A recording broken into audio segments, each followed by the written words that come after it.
Hello, friends. My name is David Ayres. I am so grateful to have the opportunity to speak with you today. I know we've all probably gotten accustomed to watching sermons online on video, but there is still such a big part of me that wishes I could see your faces as we gather around this text this morning. As you may have figured out already, as you've listened to other keynotes, what we're thinking about together at this harbor is the church. What does it mean for us to be the church? What does it mean for us to be the church in this unique moment we find ourselves in? We've been exploring different images that Scripture uses to tease our imagination into thinking about what it means for us to be the church. Today, our image comes from Hebrews chapter 11. We are strangers, foreigners. And that image comes to us from a book that seems so relevant right now. It's a book that is written to a church that is deeply discouraged. It's on the cusp of giving up, wondering if what they're doing is worth it, and if they can continue living like they are. And Hebrews 11, where our image comes from, is the very height of that book. It reaches its apex. Hebrews 11, with this cloud of witnesses that the author of Hebrews tells us about. These heroes of the faith, the stories that have been passed down in Scripture, pointing us in the direction of what faithfulness looks like.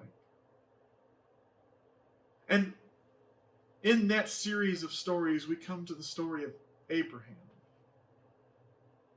And it's in his story that we first are introduced to the image of the stranger. Will you listen with me to Hebrews chapter 11, starting in verse 8? By faith, Abraham, when called to go to a place he would later receive as his inheritance, obeyed and went, even though he did not know where he was going. By faith, he made his home in the promised land like a stranger in a foreign country. He lived in tents, as did Isaac and Jacob, who were heirs with him of the same promise. For he was looking forward to the city with foundations, whose architect and builder is God.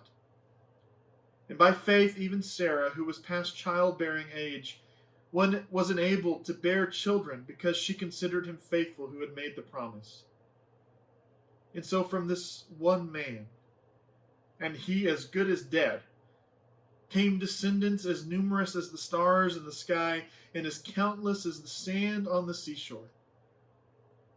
All these people, referring back up the list of heroes of faith, Abel, Noah, Abraham, all of these people were still living by faith when they died.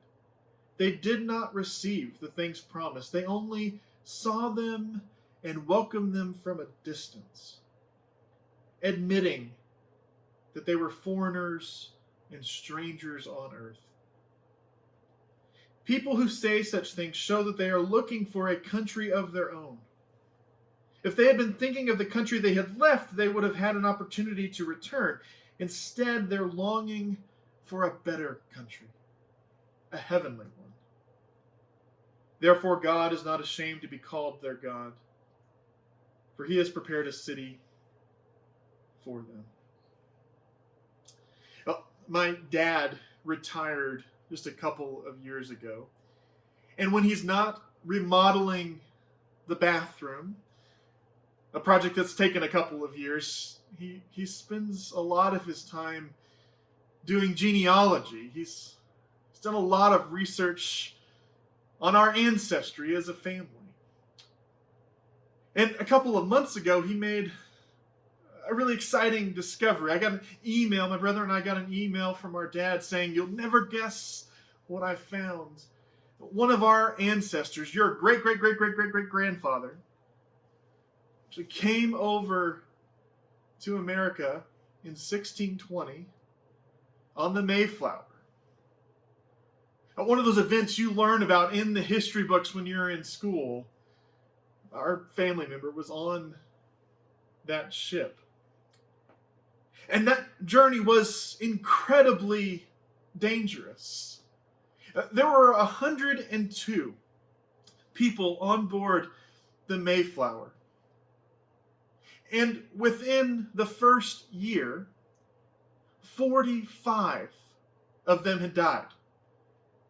Which means when they got on that ship, they had roughly a 50-50 chance of living past the first year once they made it to this strange land they were headed to. Now, that story gets even more interesting when we consider why the Pilgrims left England in the first place to come to the New World. They were religious separatists. They were rebelling against the Church of England, which means that my ancestor who got on that ship decided that it was better to die than to go to church with people he disagreed with. It makes sense all of a sudden why we joined Churches of Christ. That's pretty on brand for us. I would rather die than to go to church with you people. They take this perilous journey across the Atlantic, knowing that they might meet their demise once they got there, if they survived the journey in the first place. It takes faith to take a trip like that. To be a stranger in a strange land. That's Abraham's story. He becomes a stranger by leaving the home he had always known, Ur of the Chaldeans. And he gets up and takes his family. And they eventually end up in the land of Canaan. The land that became known as the Promised Land, that Israel would one day inhabit. He didn't know if he would make it all the way there. He didn't know what awaited him as he made his way to the land God had called him to. It takes faith to do that. To be a stranger in a strange land. But that's not the only way to become a stranger. In Hebrews 11, we have the story of Abraham who becomes a stranger in a strange land, but we also have the story of Moses, who becomes a stranger in a different way. He becomes a stranger in his own home. Because Moses was raised in the house of Pharaoh. He's a part of the royal family of the most powerful nation on earth at the time. His life was full with power and wealth and prestige and privilege. But at a certain point, he chose to give all of that up. Listen to the way the author of Hebrews describes Moses, verse 24 of chapter 11. By faith, Moses, when he had grown up, refused to be known as the son of Pharaoh's daughter. He chose to be mistreated along with the people of God rather than to enjoy the fleeting pleasures of sin.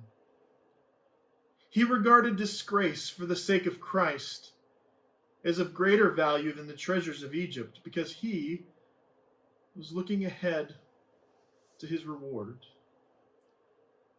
So Abraham takes the risk of leaving everything he knew to become a stranger in a strange land.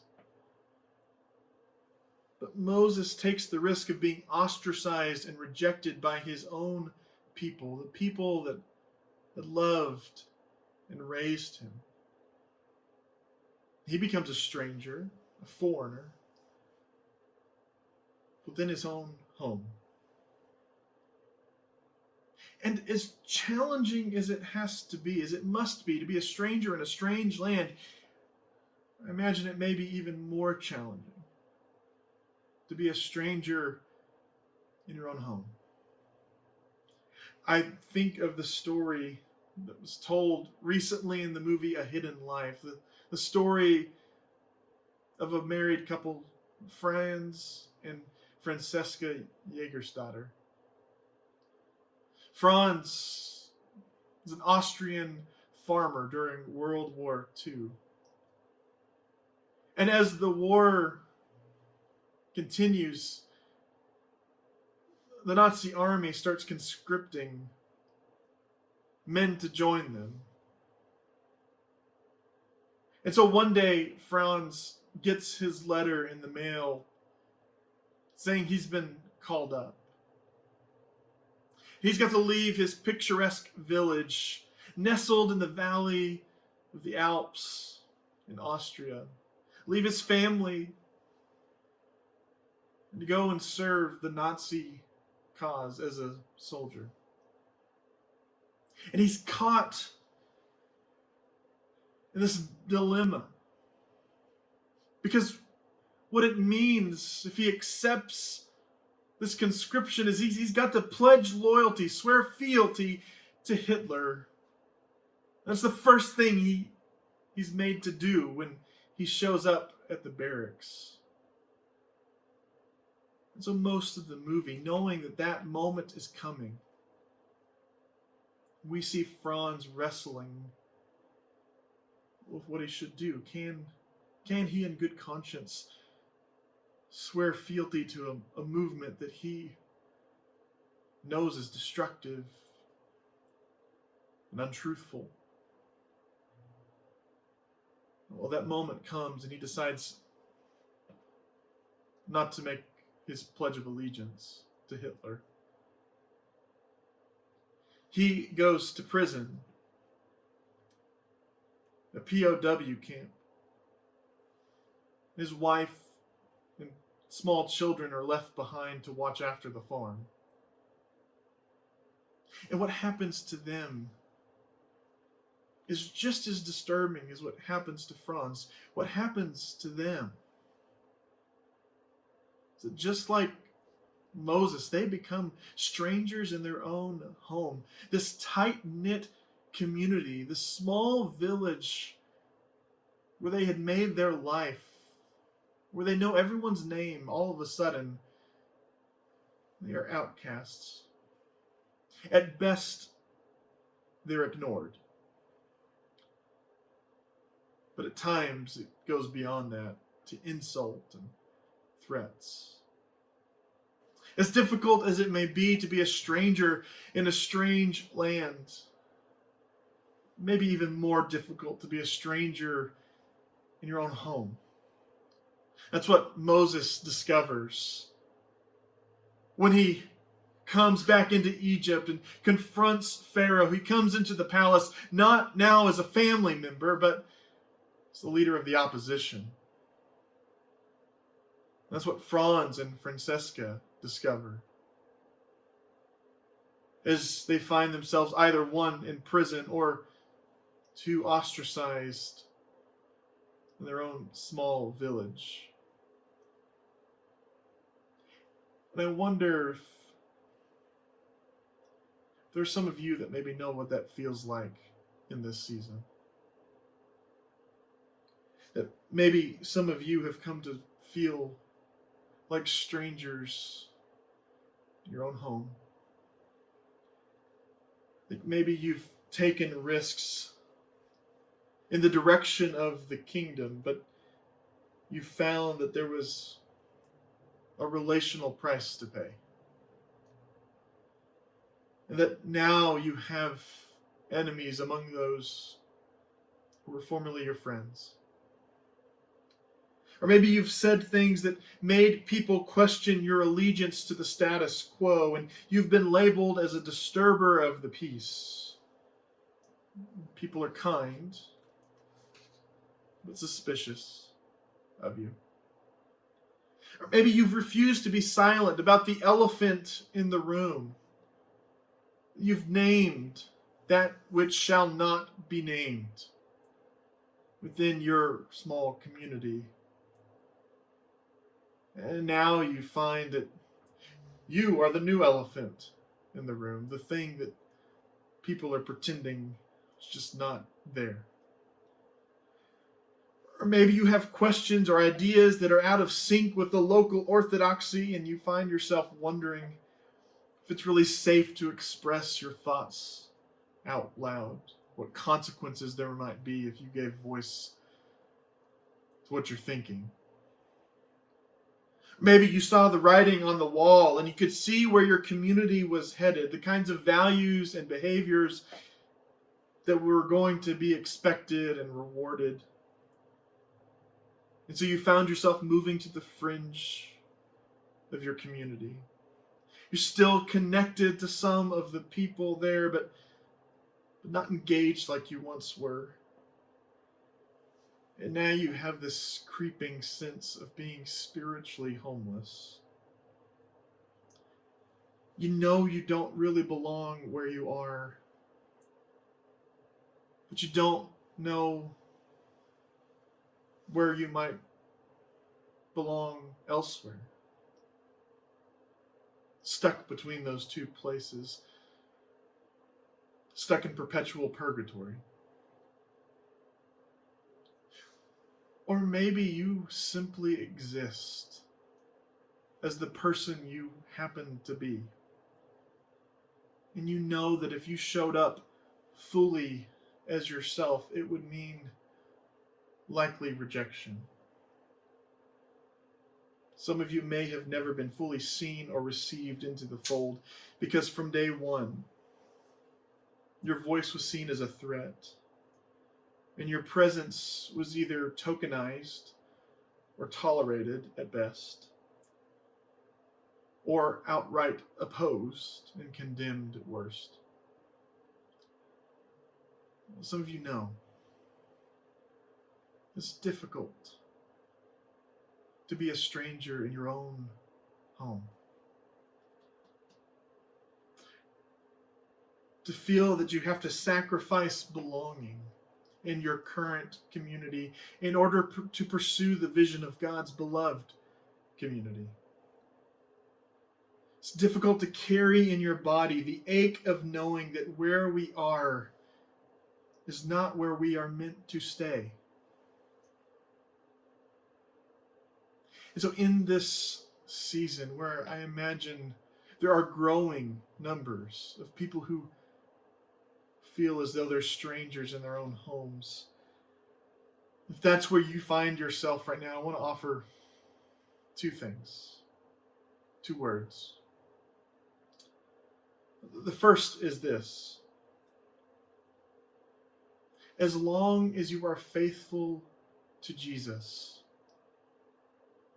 you are not a failure to the kingdom.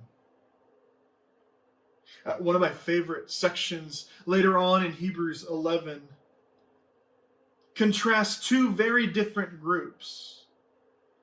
In verse 32, we get this continued list of the heroes of the faith, those who have accomplished great things. Listen to verse 32. And what more shall I say? I do not have time to tell about Gideon, Barak, Samson, and Jephthah, about David and Samuel and the prophets, who through faith conquered kingdoms, administered justice, and gained what was promised, who shut the mouths of lions, quenched the fury of the flames, and escaped the edge of the sword, whose weakness was turned to strength, and who became powerful in battle and routed foreign armies. Women received back their dead, raised to life again. And then there's this turn in the second half of verse 35. In addition to these great heroes of faith, we hear about others. There were others who were tortured, refusing to be released so that they might gain an even better resurrection. Some faced jeers and flogging, and even chains and imprisonment. They were put to death by stoning. They were sawed in two. They were killed by the sword. They went about in sheepskins and goatskins, destitute, persecuted, and mistreated, The world was not worthy of them. They wandered in deserts and mountains, living in caves and in holes in the ground. Two very different groups of people whose lives look very different. The heroes of faith who accomplished great things, and those who lost much. But the verdict on both of their lives in Hebrews 11 is that they were both walking by faith. Both walking towards that kingdom to come. Both living faithful lives. The same is true of us. Our lives do not have to look like the heroes of faith in order for there to be faith within us. That the task that we've been given is not to build the kingdom, but to inherit it, to receive it, to participate in some small way in what God is doing in the world, and to give voice to the way of Jesus. I was listening to a podcast recently called Tent Theology. And I was listening to it because one of my favorite thinkers, Brad Jersak, was the guest. And Brad is an older, long-time experienced minister, and the man interviewing him was a younger pastor. And in the middle of their interview, this younger pastor became pretty vulnerable and asked Brad for some advice. And I want to share with you the question that this younger minister asked, and then also to share what Brad said.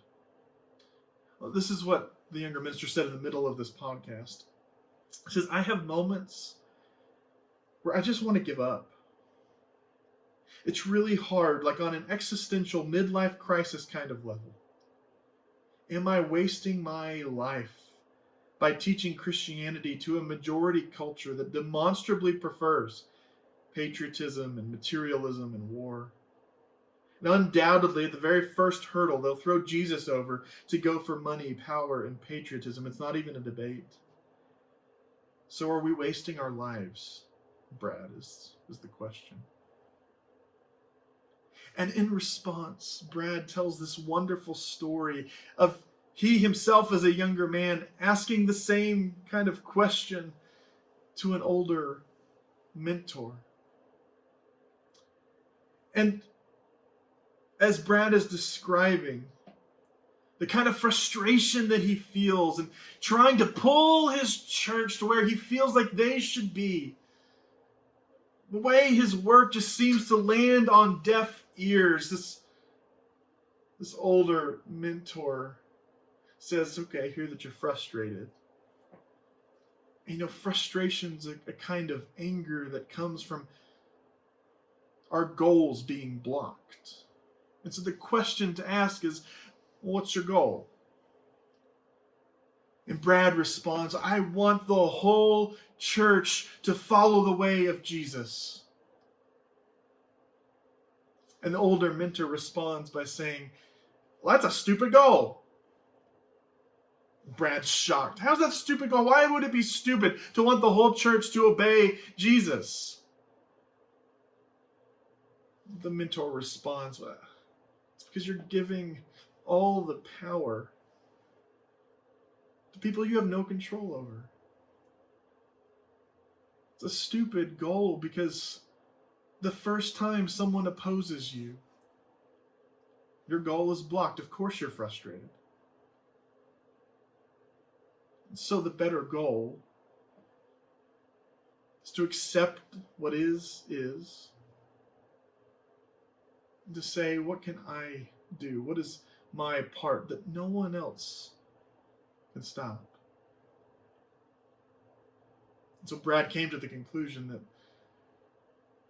his part was to proclaim the way of Jesus as he had been convicted of it. No one can stop him from doing that, short of martyrdom. But even in martyrdom, he says, he would still be bearing witness to the way of Christ. I think there's real wisdom for us in that. For those who may feel frustrated and alone. But it is not ours to convince anyone. It's not ours to change lives. It is ours to preach Christ crucified. And those who have ears will hear. In that movie, A Hidden Life, there's a scene that's particularly haunting to me.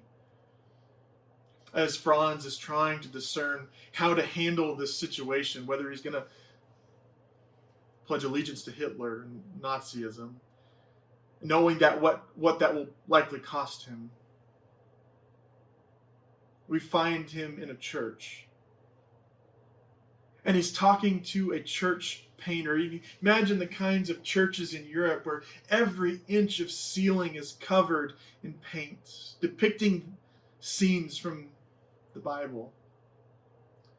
So Franz has this conversation with this professional church painter, and this is what we hear the painter say. It says, "I paint the tombs of the prophets. I help people look up from those pews and dream. They look up and they imagine if they had lived back in Christ's time, then they would not have done what the others did. They would have murdered those whom they now admire.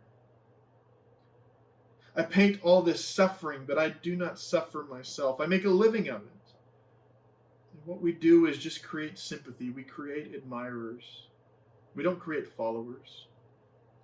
Christ's life is a demand, and you don't want to be reminded of it. So we don't have to see what happens to the truth. A darker time is coming when men will be more clever. They won't fight the truth, they'll just ignore it.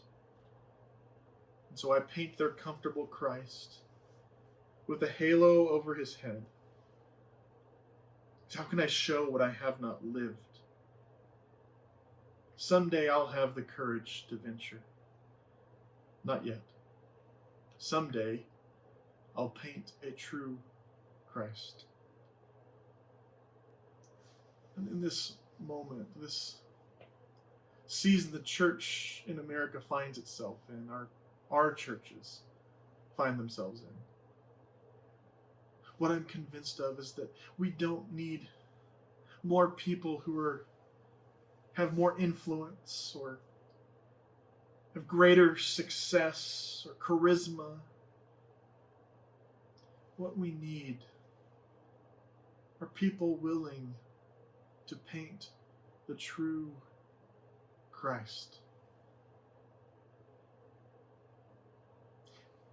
Because if you are faithful to Christ, you are not a failure to the kingdom. The church will be blessed by your faithfulness to Christ, whether they appreciate it or not, whether they recognize it or not, whether they see it or not. The second thing I want to say to those of you who may feel like strangers in your own home is this. Remember that you are in good company. As Christ himself said at the end of the Beatitudes, "Blessed are you when people insult you, persecute you, and falsely say all kinds of evil against you because of me. Rejoice and be glad, because great is your reward in heaven. For in the same way they persecuted the prophets who were before you." When things get tough, you're close to hanging up the towel, remember whose company you keep. You are the heir to the prophets who came before you. And even more than that, Christ himself is with you. Because to be a stranger is to be on holy ground, made holy by the strangeness of Christ himself. We read this at the very end of our section in Hebrews, as the chapter 12 of Hebrews opens.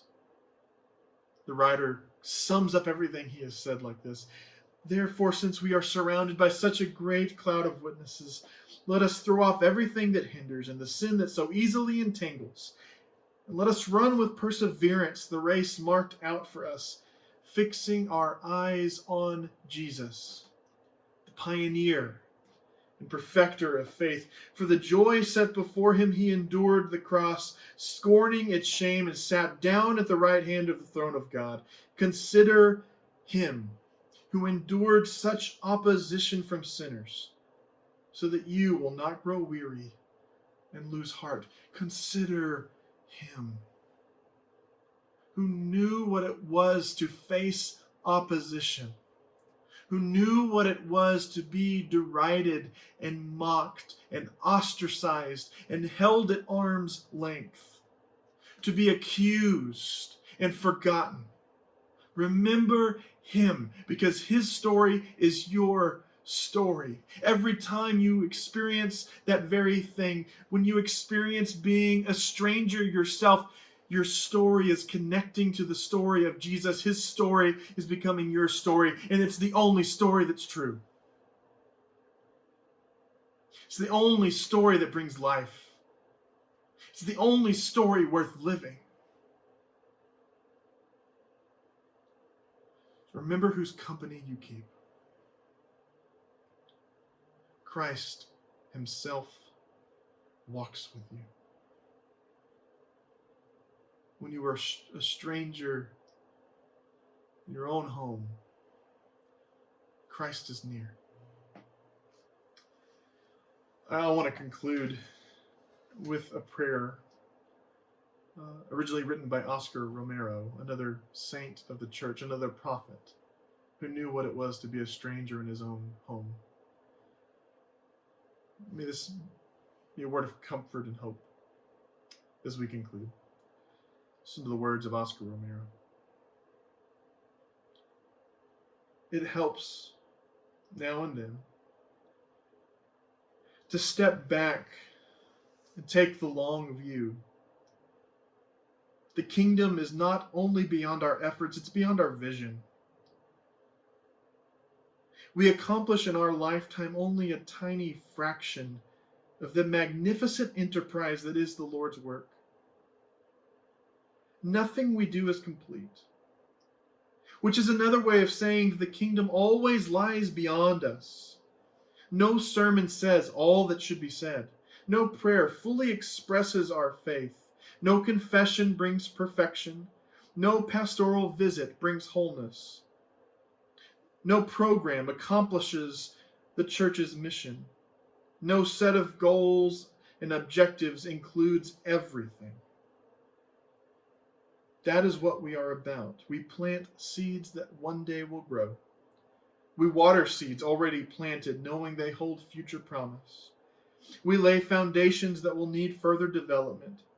We provide yeast that affects far beyond our capabilities. We cannot do everything, and there is a sense of liberation in realizing that.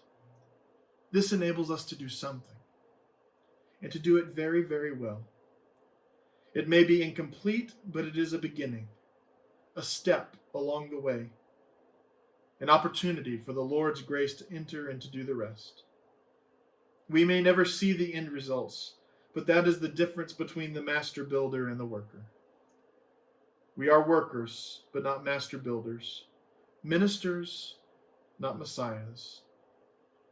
We are prophets of a future not our own. Amen.